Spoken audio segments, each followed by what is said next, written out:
Ya comienza Violín Criollo con Marcela Vigide. Entrevistas a cuerdistas dedicados al tango del siglo XXI, en la morada del nuevo tango.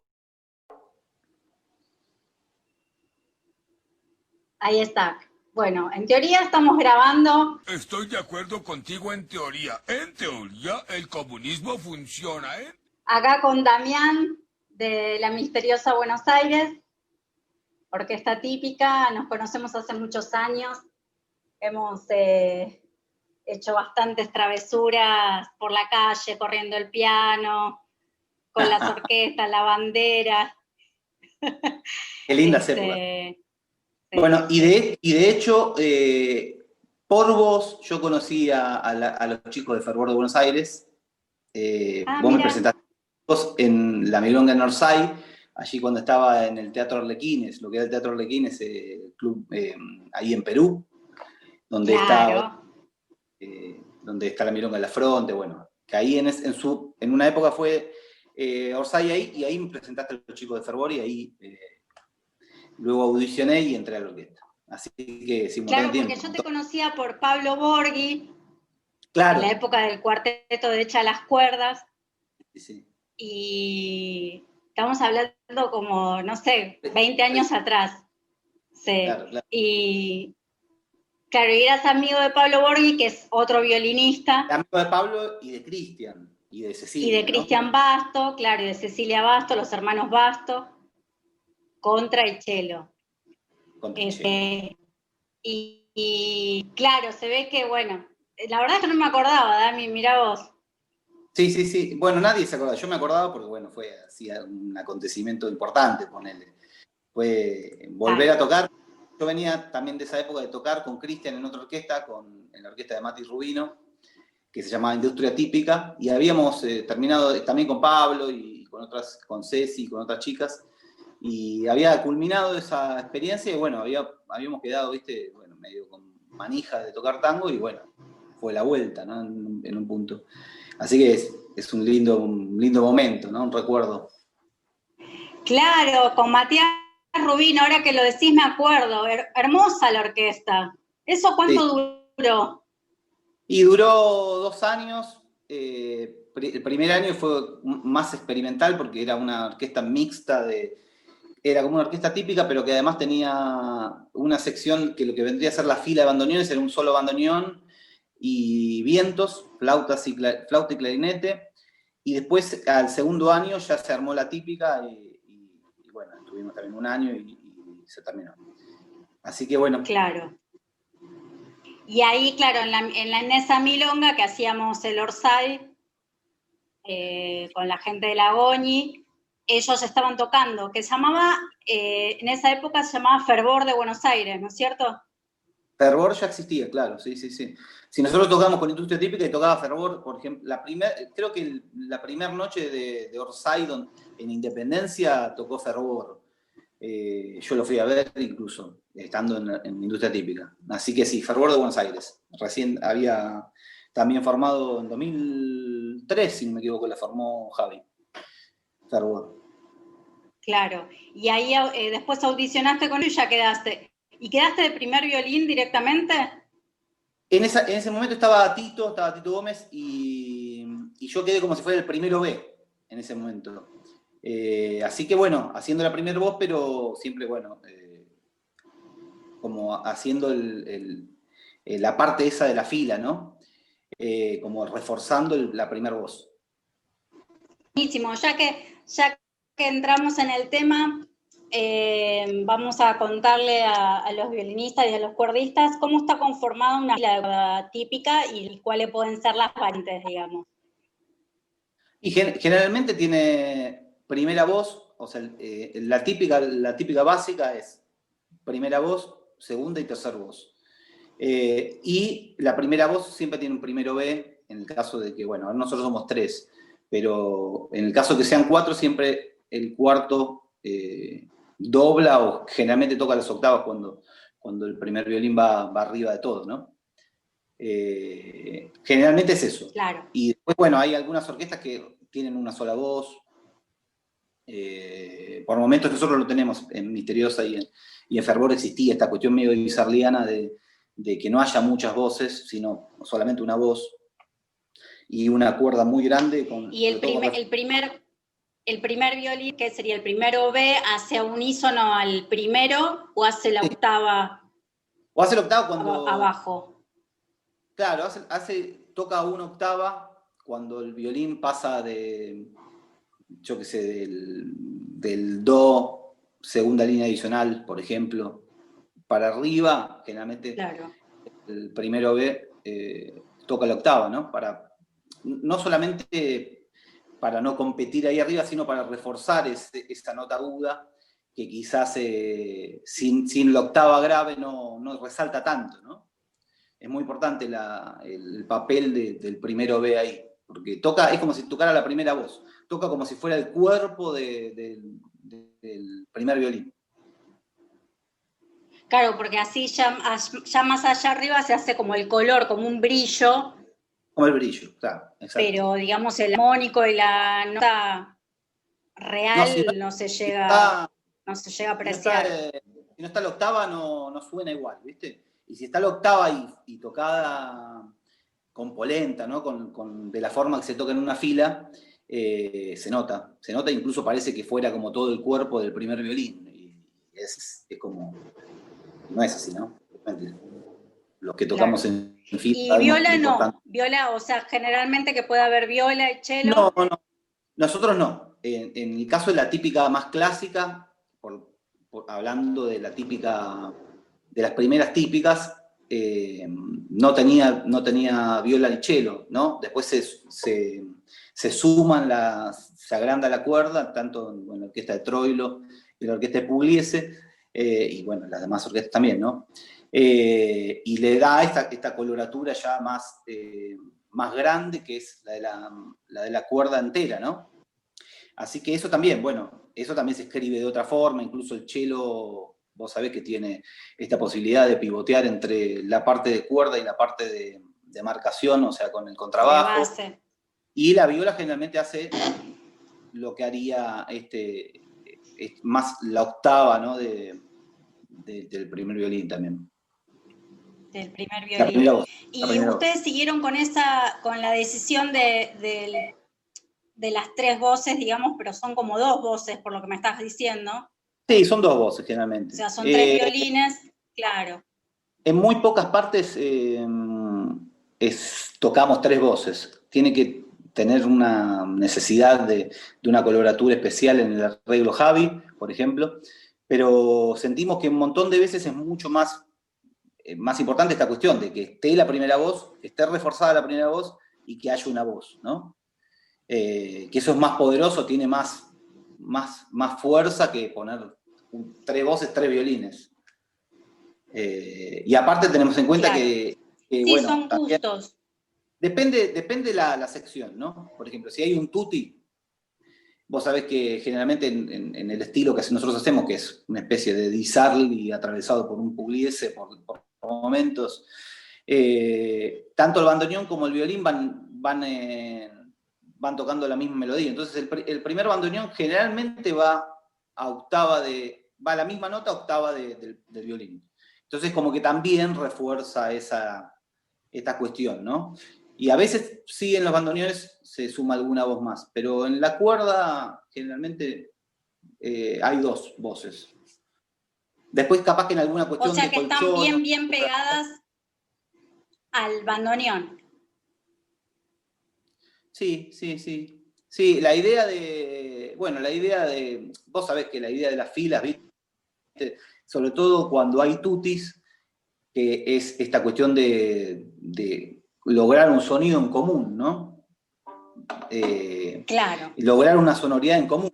Bueno, se complementan tanto ahí en el bandoneón con el violín. ¿Y eso tutis, cómo lo trabajan ustedes en la fila para lograr justamente esa sonoridad en conjunto con los bandoneones? ¿Lo ponen en una sola cuerda? ¿Van combinando mano derecha, mano izquierda? No, es una cuestión, pienso que de intensidad, sobre todo el tema del arco, ¿viste? En un punto, bueno, nosotros ya te llevamos un montón de años de trabajo y ya esto lo desarrollamos un montón, tanto en fila de cuerdas como en filas de los dos instrumentos, tanto de bandoneones como violines, trabajando la sonoridad en común, ¿no? Y ya ahora es automático, ¿no? Esta cuestión de lograr ese sonido en común. Pero generalmente el que cede, sobre todo en nuestro estilo, es el fuelle que cede un poco ante el sonido del violín para empastar, ¿no? Porque vos sabés que si no el bandoneón se lo come al violín. En sonoridad es muchísimo superior, ¿no? Muy superior. Entonces el bandoneón cede un poco ahí en cuestión de volumen para pegarse un poquito más al violín. Así que bueno, eso o sea que el empaste sería también parte del bandoneón. Claro, claramente. Si el bandoneón decide tocar fuerte, no hay empaste alguno. No hay posibilidad, salvo que estés amplificado la cuerda. Vos pensás que en el caso nuestro somos 3 y 3. 3 bandoneones le pasan por encima a 3 violines. Así que bueno, es una decisión, es algo muy importante la búsqueda de esa sonoridad, ¿no? En la cual el bandoneón sabe cuándo apretar y cuándo no. Igual nosotros también, o sea, no es lo mismo la sonoridad de un tutti, de un soli. Vos viste que hay distintas facetas en la cuerda, ¿no? En cualquier estilo, en realidad, eso, ¿no? Pero bueno, nuestro estilo... ¿Y los solis, por ejemplo, entre ustedes, para lograr, sí, porque si son unísonos, ¿no? O a dos voces. Generalmente los solis son unísonos, generalmente a veces... Claro. Se puede llegar a abrir en algún momento, generalmente es el final, se abre a voces, pero generalmente es unísono, entonces obviamente el soli de cuerda, vos sabés que necesitas una sonoridad así bastante potente, bastante redonda, entonces también se busca posiblemente, dentro de las posibilidades, la misma digitación, tocar con la misma digitación, o sea, en la misma cuerda, con el mismo dedo, con el mismo vibrato, todo tratando de emular los tres, en este caso, en el caso nuestro, la misma sonoridad. Y después, bueno, la conducción es siempre el primer violín, tiene como un pelito más de volumen y conduce ese soli, ¿no? Pero bueno, básicamente es los tres violines tocando con la misma intensidad, misma cantidad de vibrato, misma digitación, y eso hace que se empaste mucho más, ¿no? Y eso como porque bueno, ahora ya lo tienen, imagino que ya lo tienen, o sea, no lo estudian particularmente cómo es el vibrato para que suene en conjunto, pero en una primera etapa, ¿eso cómo fue? No, sí, nunca trabajamos técnicamente eso. O sea, siempre se... Vos decís que es más de oído. En este momento es más de oído. O sea, a lo sumo lo que se ha buscado es, bueno, acá más incisivo el vibrato, acá un vibrato más regular.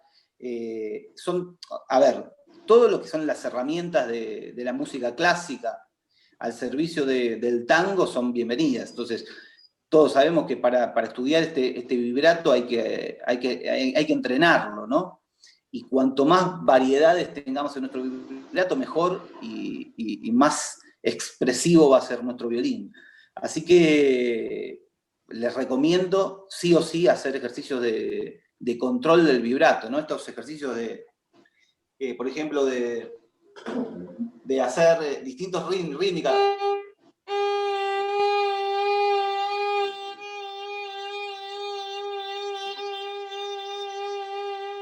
¿Sí? Para poder lograr distintos colores con nuestro vibrato. Y bueno, a la hora de tocar, uno ya de oído deduce, ¿no? Escucha la figuración rítmica que hace el vibrato del compañero y se pega a eso, ¿no? Pero bien, es muy, muy importante el dominio del vibrato de mucha variedad. Claro. ¿Viste en las variantes de arco, digamos, los glissandos, pero de arco? o sea, de dedo y el arco que acompaña.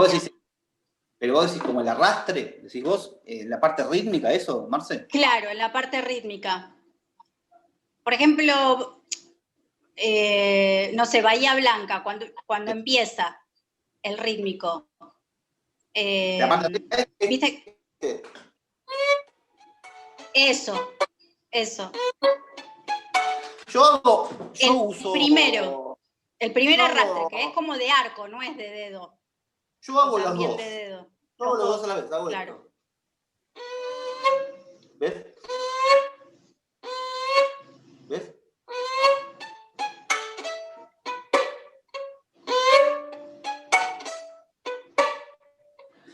Yo utilizo esa forma, ¿no? O sea, obviamente en esta cuestión, esa es la forma en que lo tomamos con Misteriosa, ¿no? Nuestra versión de Bahía.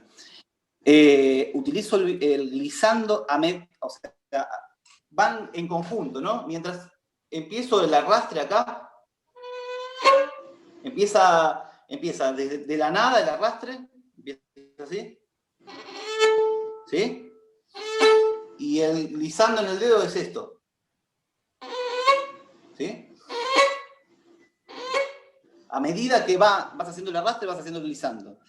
Ya es algo como las dos cosas a la vez. También se puede, obviamente, no hacer glissando acá, ¿no? Pero a mí me gusta hacerlo.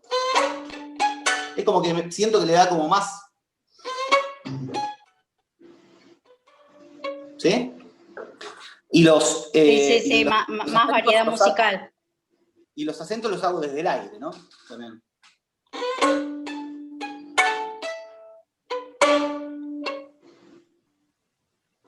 Sí, eso es muy de ustedes. Sí, porque Di Sarli es mucho más chiquito. Los arrastres y todo es todo más chiquitito, un poquito más clásico, por decirlo, ¿no? Nosotros agarramos una modalidad un poquito más aguerrida, por decirlo. Por eso digo que estamos también en un punto atravesados por Pugliese, ¿no? Más en el tipo de sonoridad de los arrastres y los marcatos que hacía Camerano, más en esa línea. Así que es una mixtura, una mezcla entre guisado y Camerano. Ojalá. Y los modelos de acompañamiento... Qué grande. No. Sin idea. Muy bien. Delirium. Está bien. Y bueno, hay que soñar. Exacto. Y los modelos de acompañamiento, como, por ejemplo, si viste que ustedes hacen como la yumba más chiquita, con un poquito de arrastre, pero mucho menos, y con la cuerda ahí acompaña. Sí, generalmente... generalmente cuando es melodía rítmica, ahí la cuerda sale a full, ¿viste? Sale como así más aguerrida de este estilo que estaba tocando, y después como que ya cuando marca más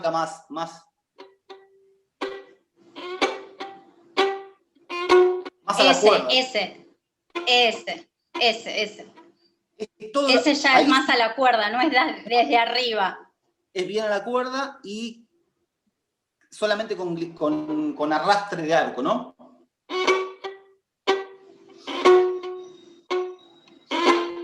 Por ejemplo, no sé, estoy tocando cualquier cosa. Pero sí, bien a la cuerda y con arrastre.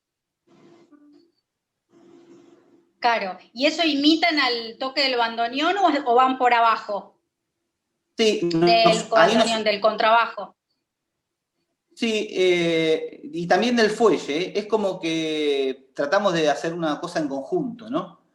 Y ahí el fuelle marca full, el fuelle en el estilo marca un montón, tiene un montón de cantidad de arrastres y está constantemente haciendo arrastres y marcando, y entonces la cuerda cuando marca se pega a eso, ¿viste? Así que sí, nos pegamos al contra y nos pegamos a los fuelles también, en esa modalidad de acompañamiento, ¿no? Que es una de las tareas que que tienen los violines en el estilo. Claro, claro, porque como para decirlo también de que en la orquesta típica también hace de base, rítmico, Sí. ¿no? Claro. Ligado. Esas son No de es las como cosas un que... solista que No. solo toca constantemente. A ver, Contanos un poquito eso. Hay de todo, o sea, haces acompañamiento, haces solis, que tenés lucimiento de fila, haces colchones, haces solos también. Bueno, en mi caso yo soy el solista de la orquesta y hago también algunos solos. Y después también tenés quizás algunos dúos, contracantos con cantores o con algún bandoneón. Tiene distintas funciones y por ende también tiene distintas sonoridades, ¿no? Obviamente ahí también vuelvo un poco a lo de a la escuela más de lo que es la música clásica, en la cual vos tenés distintas sonoridades, sea un tutti, sea un solo, tenés que cambiar y eso generalmente cambia con una cuestión de arco, ¿no? Más que nada. ¿Nos das un ejemplo de soli y después a continuación de un solo? Pero la idea es, si vos tenés un soli, estás más condicionado con el sonido, no podés ser tan expresivo, a eso iba, tenés que tener más correcto la rítmica. Cuando haces un soli, vos tenés que, obviamente, pactar más. Lo que tiene el solo es que vos podés variarlo cada vez que lo toques, ¿no? Claro. A ver, por ejemplo, ¿no? Por ejemplo, ¿no? Yo qué sé, si tocas un solo, por ejemplo...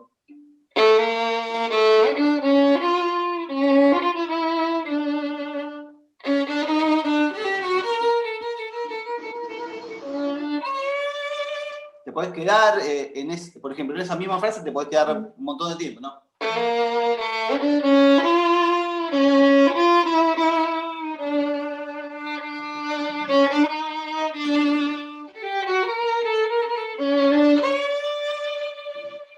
Podés frasearlo como quieras, porque en realidad lo único que cambia es eso. Porque la base va a ser siempre lo mismo. Y la sonoridad. La sonoridad es más también, intensa, ¿no? Más vibrato, más intención en el arco. Va.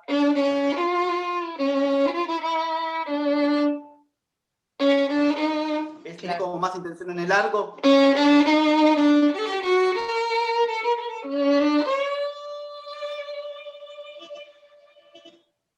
Y tenés posibilidades también de hacer matices. Generalmente en un soli va todo al mismo, a un volumen, usamos algunos alba como para bajar el volumen un poquito y después volver, pero generalmente es como un solo sonido, ¿no? Claro, eso era, está perfecto, eso es lo que estaba bueno mostrar. Contanos lo que estás haciendo con Juan Pablo. Con Juan. Bueno, con Juan, este año, después de varios años que siempre me invitó a participar, estoy participando de lo que se llama Semillero Tango Orquesta, iba a decir como si fuera de Estados Unidos. Semillero Tango Orquesta, que es un proyecto muy, muy hermoso de Juan Pablo Gallardo, en el cual es una orquesta típica, pero con un montón de alumnos que son intermedios y están recién conociendo los estilos del tango. Así que bueno, en un punto hacemos esto que venimos hablando por aquí, ¿no? Que es más o menos ver un arreglo, que son todos arreglos de Juan, especiales para esa formación. Y hacemos filas de cuerda para ver en detalle cada uno de los momentos de ese arreglo.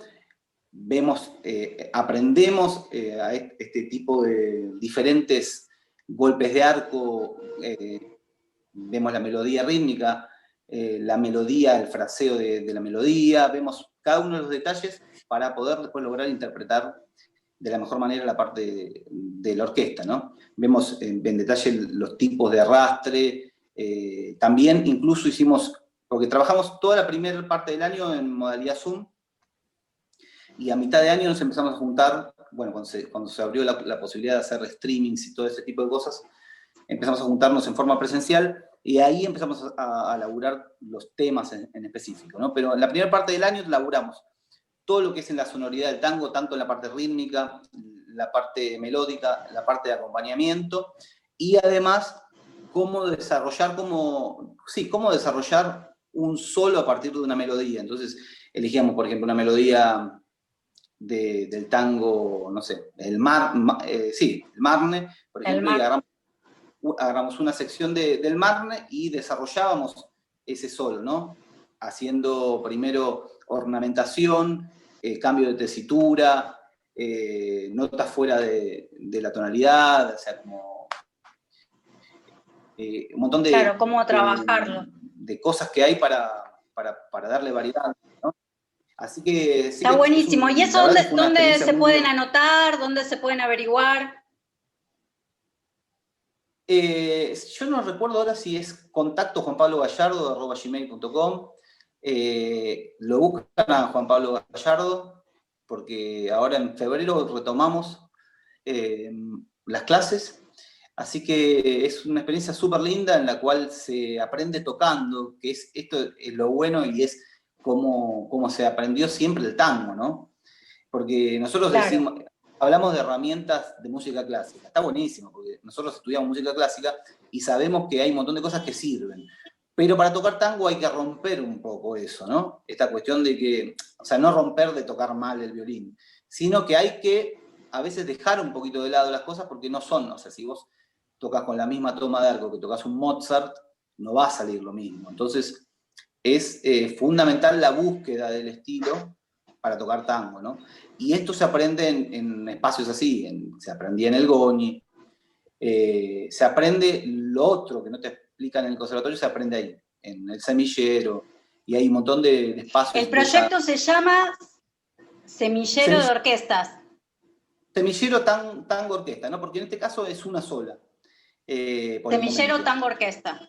Sí, Semillero. Lo pueden encontrar tanto en Facebook como en Instagram, así que pueden ahí, ¿no?